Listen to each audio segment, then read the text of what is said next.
நான் எங்கள் வீட்டுக்கு ஒரே பொண்ணு. ஸ்கூல் டீச்சராக ஒர்க் பண்ணிகிட்ருந்தேன். 23 வயசுலேயே எங்கள் வீட்டில் கல்யாணம் பண்ணணும்னு சொன்னாங்க. நான் கொஞ்ச நாள் வேலை பார்க்குறேன்னு சொன்னேன். யாரும் கேட்கல. கல்யாணமும் முடித்தாங்க. என்னோடய கணவருக்கு வெளி மாநிலத்தில் வேலை. என்னோடய கணவரோட குடும்பம், நீ அங்கே போய் வேலை தேடிக்கோ, போய் ஹஸ்பண்டோட அவருக்கு சமைச்சு கொடுத்து அவரை பார்த்துக்கோ அப்படின்னு சொன்னாங்க. சரி, நம்மளும் அங்கே வேலை தேடிக்கலான்னு நானும் என்னோடய வேலையை விட்டுட்டு கணவரோட வெளி மாநிலம் போயிட்டேன். அங்கே போய் புது மொழி, என்னால் வேலை தேட எனக்கு கொஞ்சம் டைம் எடுத்துச்சு. அந்த மீன் டைமில் நான் கன்சீவ் ஆகிட்டேன். என்னோடய கணவர் சொன்னார், குழந்த பிறந்ததுக்கப்புறம் நான் சப்போர்ட் பண்ணுறேன், நீ வேலைக்கு போகலாம் அப்படின்னு சொன்னாங்க. சரின்னு அதையும் நம்பி நல்லபடியாக குழந்தையும் பிறந்தது. குழந்தைக்கு 1 வயசாச்சு. அதுக்கப்புறம் நான் எங்கள் அம்மாவை கூப்பிட்டேன். நீ எங்கள் வந்து குழந்தைய பார்த்துக்கம்மா, நான் வேலைக்கு போகணும் அப்படின்னு. எங்கள் அம்மா சொன்னாங்க, என்னால் வர முடியாது, அப்பாவை பார்த்துக்க ஆள் கிடையாது, நீ வந்து குழந்தைக்கு 3 வயசானோன்னு ஸ்கூல் அனுப்பிட்டு வேலைக்கு போகலாம் அப்படின்னு சொன்னாங்க. சரி, ஓகேன்னு நானும் பாப்பாவுக்கு 3 வயசாகிற வரையும் எல்லாத்தையும் பார்த்துக்கிட்டேன். 3 வயசானதுக்கப்புறம் நான் ஒரு வேலைக்கு போகலாம் அப்படின்னு பார்த்தா, என் பொண்ணு வந்துட்டு ஸ்கூல்லேருந்து வந்ததும் நான் இல்லை அப்படின்னு சொல்லிட்டு ரொம்ப அழுக ஆரம்பிச்சிட்டான். நீ என் கூடயே இருமா, நீ என் கூடயே இருமான்னு என் பொண்ணு சொல்லவும் என்னால் அந்த அழுகிற குழந்தைய விட்டுட்டு வேலைக்கு போக முடியலை. இப்படியே நாட்கள் போயிருச்சு. ஒரு கட்டத்தில் என்னால் வேலைக்கே போக முடியலை. என்னோடய கான்ஃபிடென்ஸ் எல்லாமே போயிருச்சு.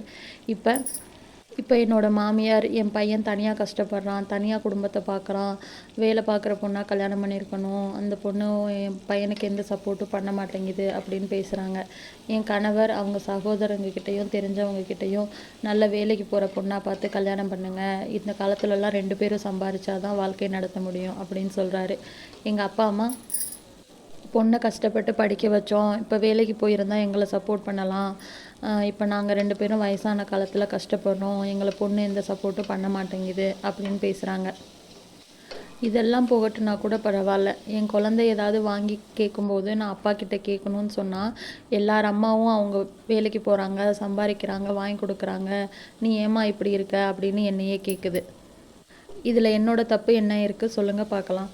நான் வேலைக்கு போகணும்னு ஆசைப்பட்ட வயசில் கல்யாணம் பண்ணி வச்சது என்னோடய பேரண்ட்ஸ்.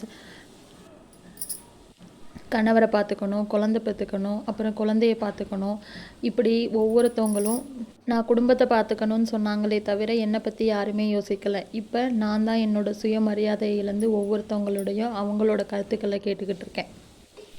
இது என்னோட கதை மட்டும் கிடையாது, இது என்ன மாதிரி இருக்க பல பெண்களோட கதை.